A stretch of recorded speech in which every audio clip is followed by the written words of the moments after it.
Who's there? Hello?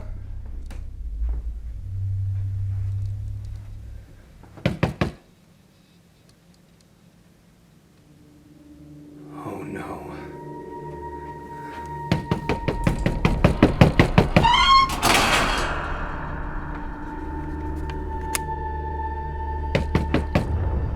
Oh God.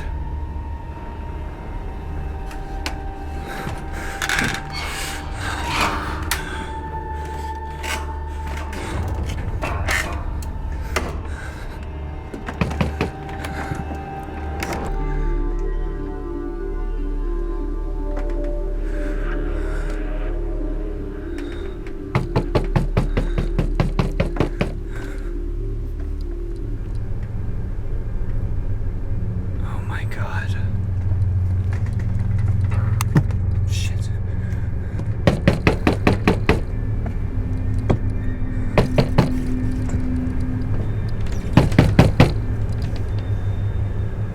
What the hell is this?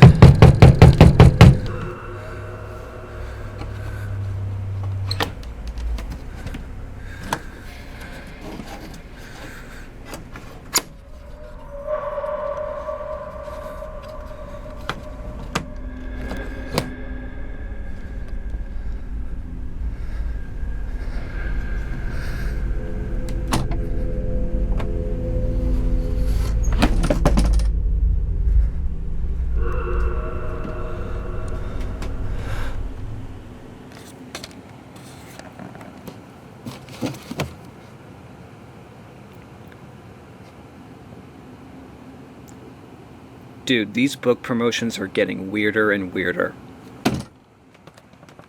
As I look back on my journey as a horror reader and writer, I realize something. All good stories start with, well, a good story. I'm sure that has a lot of interpretations, but in this case I'm referring to the single book, short story, or piece of writing that sparked this passion we all share. I got to thinking about benchmarks like that, and I asked myself, what was the first true horror novel I ever read? And then I remembered. Back in grade school, I was a notorious reader. I got in trouble for reading, which is like the exact polar opposite of problems that students normally face. I was in Miss Howard's 6th grade science class, and my wandering eyes settled on a book on the shelf that just seemed to stick out from the rest. This one, John Saul by Black Creek Crossing. Excuse me. Black Creek Crossing by John Saul. How it ended up there, I could not tell you. Maybe it was fate. Maybe it was aliens. Regardless, there is no reason why a book like this should have ended up in a catalog generally aimed towards 11-year-olds. I'm pretty sure it was sitting right next to Garfield Makes It Big. So naturally, I picked it up and I started reading. Now keep in mind, the scariest book I'd ever read prior to this was In the Land of the Lawn Weenies, which, no disrespect to the Lawn Weenies, but you know, Lawn Weenies. So yeah, 11-year-old me freaked myself out. I learned a lot of new words. I learned about the love a father gives to a daughter. And I felt a little proud of myself too, having pledged to get through this grim, dark tale and come out of it feeling a little older. In a nutshell, the book concerns two teenage social outcasts, Angel and Seth, who bond amid abusive parents and bullies, uncover witchcraft at the heart of their town's history, and slowly become suckered into the dark arts to enact revenge upon their tormentors.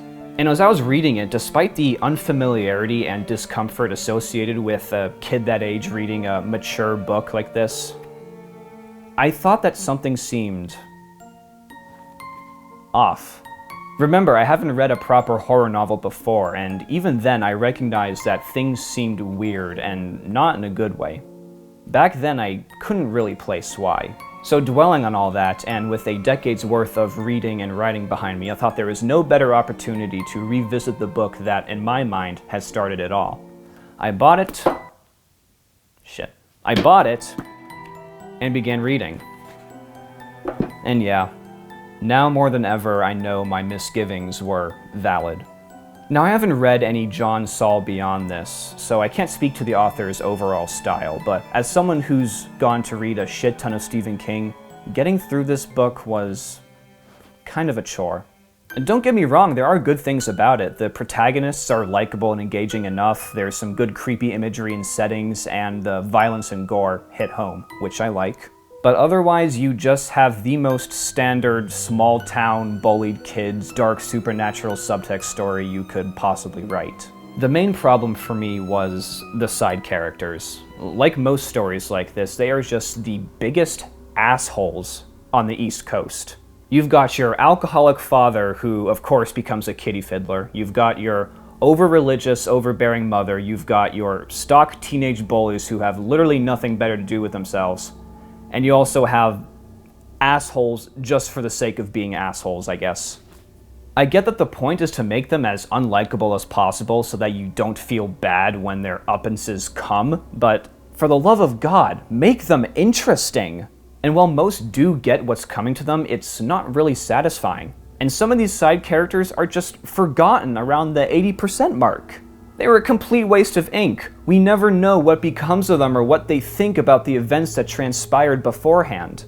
Delve into their backstories, give them some weird quirks to make them memorable. You want them to die, but you also want them to feel like people along the way. The pacing and structure were also very strange. Supernatural encounters flare up very early in the story, but they leave very little impact and they're brushed off as just my imagination. They happen at least once to every side character, and nothing really becomes of it until the final 30 pages or so. A lot of menace, but very little blood, if that makes sense. The backstory of the witchcraft is also brought up and rounded out fairly early on, but there's like 4 or 5 scenes with each of these side characters of them learning the exact same thing and connecting the dots. Again, whatever impact it's supposed to have is nullified by its sheer repetitious nature. Structurally, John Saul incorporates a lot of exclamation points outside of dialogue, which from what I gather is a controversial stylistic choice among writers. For me, it's very hit or miss, and in this book's case, it missed more than it hit. The author also switches POVs in the middle of passages. For example, we're first learning about what this character is thinking or feeling, and then 3 lines down we learn what this character is thinking or feeling. I'm generally less forgiving about this. I think you should keep chapters and passages focused on one POV if you can help it. It makes the story seem more cohesive and naturally sectioned, if that makes sense. And granted, it didn't bother me as much as I thought it would in Black Creek Crossing, but I definitely noticed it. It may sound like I bought this book just to shit on it, but really that's not the case. I didn't dislike the book, I enjoyed it fine. But I also think it's important to be able to look back at things you've read in the past, to use the knowledge and context you've garnered over the years to look at things from an objective lens. I probably won't be reading this book again, but it was still an important benchmark in my journey, and I'm glad for the opportunity to revisit it again and ponder over how much things have changed. And I only have John Saul to thank for it. What was your first horror novel? Did it hold up as well as you remembered, or did you experience the same thoughts and feelings that I had while reading? Let me know in the comments below, and if this video gets some engagement, I'll continue making more like it.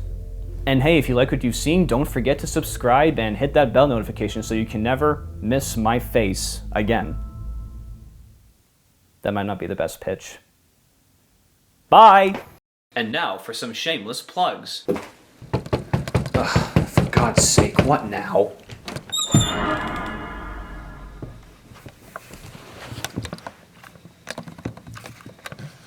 Oh yeah, this is my book, Hell's Gulf.